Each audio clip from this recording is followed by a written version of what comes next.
Okay, guys, I'm just adding this beginning spot so I can give you some time frames so you can choose where to jump to.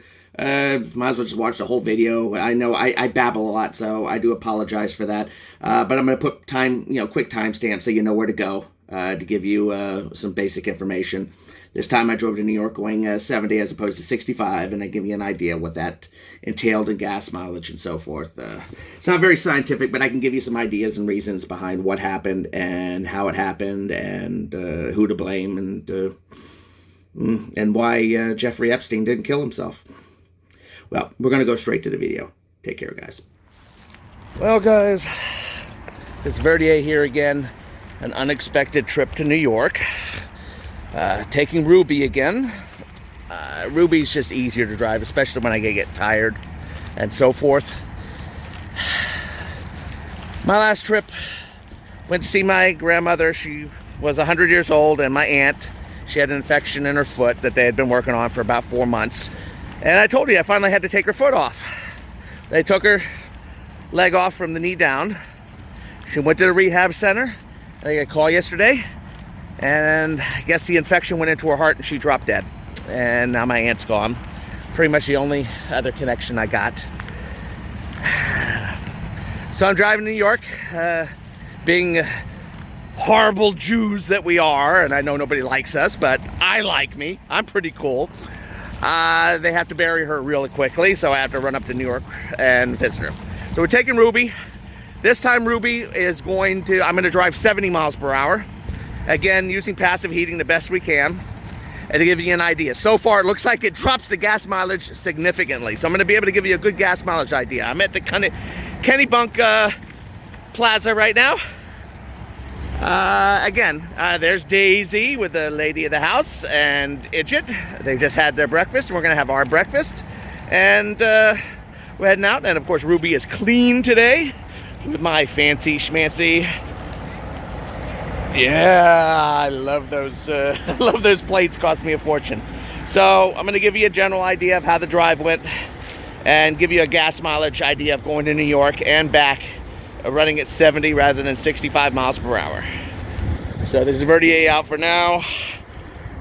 Going to the funeral. Take care, guys.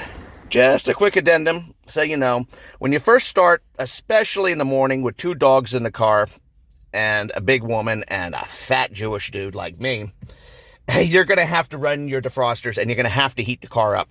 If you don't do that and you don't do it quickly, with the cold out there, you're going to end up with totally fogged up windows, and they're just going to keep fogging. You can turn on the defogger, it'll defog, and then you can turn it off and it'll refog right up. So you have to heat up your cabin to get it up to temperature, and then you can go into your passive heating. If you don't do that, it's just going to be an on and off, and it's going to be annoying. So just a point of fact so you know. As you can see, we're right now in passive heating, and I'm waiting for the lady to do her little tinkly thing. All right, I'll get back with you guys later. Well, guys, we're in New York. Just went to the funeral, and this is what it's like when you go 70 miles per hour. 40.7 miles per gallon. And I drove all the way here to Queens, and then now I'm getting ready to go back, and we're going to go 70 going back. So the general difference, while it was on exactly the same trip, now the temperatures were generally similar. They went all the way up to about 54 degrees at one point, and then it dropped back down. Well, actually it's dropping down to 49 because it's getting later in the day. But definitely 65 made a big difference. We started at 25 degree range and moved all the way up in, like I said, to about 54 degrees. So we also noticed there was a lot more droning from the engine getting up and down hills, probably due to the speeds we had to try to obtain. So I got to get ready to pull forward.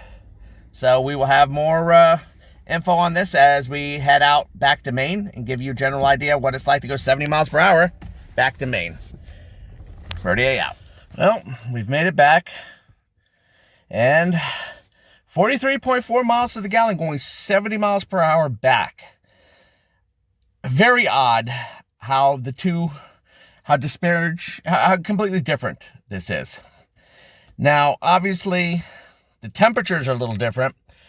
On the way back, actually, it was cooler leaving there. It was about 49, 50 degrees when we left there.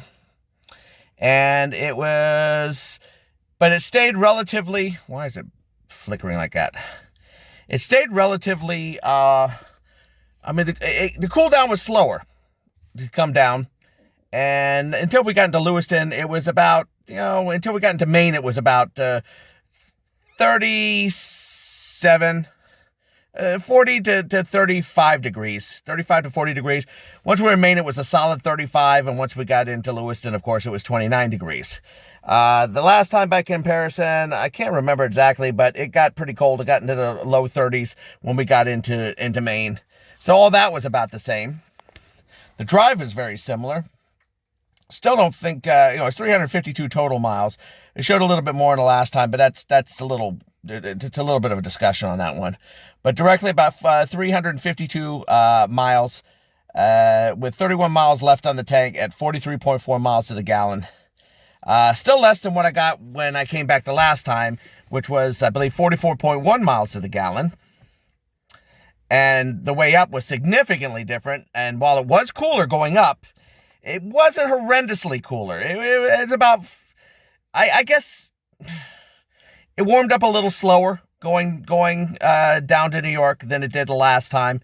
So the question is, how much is this speed related? How much is it temperature related? A little bit of both. Speed kills in this car. It definitely does.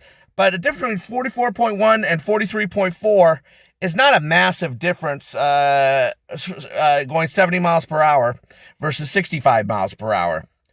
So I guess there's a lot of outside dependencies versus temperature. Also, on the way there, which was strange, is I gained a lot. Whether mileage I ended up, I think it was like 40.2. I can't remember. We'll have it back on the video here. When it got there, once I got into deep into Connecticut and getting into New York, my speeds also dropped down significantly. Most of the time I was driving in the 60 to 65 mile per hour range because of general traffic. So I don't know what to say. I really don't. I didn't drive any differently. I do know it was a lot noisier going there, but then again, we were playing Tim Pool, or Timcast. I like to play him in the car. I like his political commentary. So I don't know what to say. I still say going 65, the 5 mile per hour difference is worth it. You're figuring 6 hours at 5 miles. That's 6 times 6 times 5 is what, 30 miles. You're 7 hours and you're talking 35 miles difference. 35 miles, you're talking about 25 minutes difference in trip time. So you save a total, you would get about 40 minutes round trip savings on average. So it's very hard to say what's worth it. I found driving 65 to be easier, to be perfectly honest, because most people, I would just stay in the slower lane. Most people just go around me, no problem. But going 70 was a bitch, because everybody was going 70 or 69 in the center lane, slowing everybody down. I mean, causing me to slow down because, the cruise control would keep a certain distance. And then you have to move and go past them. But then you find out they're going nearly 70, 71 miles per hour. And then you have to hit 80 to get around them, while everybody else is going 85 miles per hour. You can't stay in the fast lane because everyone's going 75 to 80 miles per hour. So if you want to go just 70 miles per hour, you're relatively fucked. It just fucking sucks. 65 was so much easier in that aspect and less concerning about getting stopped for tickets or anything. Okay, I was just babbling there at the end, so let's just get straight to the point here. Is there a big difference between 65 and 70? Not massive as far as I can tell, at least not on this trip. I mean, it's hardly scientific, but I'll just give you some ideas with the differences. A couple of miles per gallon here, and that could add up over a period of time. The real problem with the trip to New York at 70 miles per hour is exactly what I said towards the end of the video. You can't go 70 miles per hour on the main turnpike heading into New York. It's just impossible. Everyone's going 70 miles per hour. You keep a certain distance behind people. You end up going about 69 miles per hour. Then you decide, screw this, I want to go at least 70. So you go to pass them, and you have to slam on your gas, which engages the engine, or you have to really hit the gas, because you'll see that you basically won't ever get past them. You'll be right on the corner of their car. And everyone behind you will be bunching up because they're all going 80. which I'm not going to go. I don't like driving fast. I already have a red car, and it looks sporty. The last thing in the world I want to do is make myself into a target. Yeah, sure, everyone's going the same speed. They'll target me. I know it. That's how big my luck is. So what killed the gas mileage was the constant changing of lanes, hitting the gas hard to get past traffic, and they go back to go 70 just to end up in the same shit over and over again. When going 65, everyone just goes past you. As if, hey, fuck you, you're going too slow. They go right around you. Meaning you can keep a steady pace with minimum engine drone, except when you hit the bigger hills, and so forth. So, yeah, 70 just doesn't work. 75 might work. 75 might work. Of course, then you're going 10 miles per hour above the speed limit, and you can get yourself into shit with that. I mean, depends on the attitude of the cop, depends on how many cars on the road, depends on the look of your car. It depends whether you have a booger hanging out of your nose. Who the hell knows? The 5 mile per hour difference, 2 miles per gallon, maybe 3 miles per gallon difference, maybe. It's but again, this is not very scientific. I just wanted to give you guys some idea on it. But 70 sucks.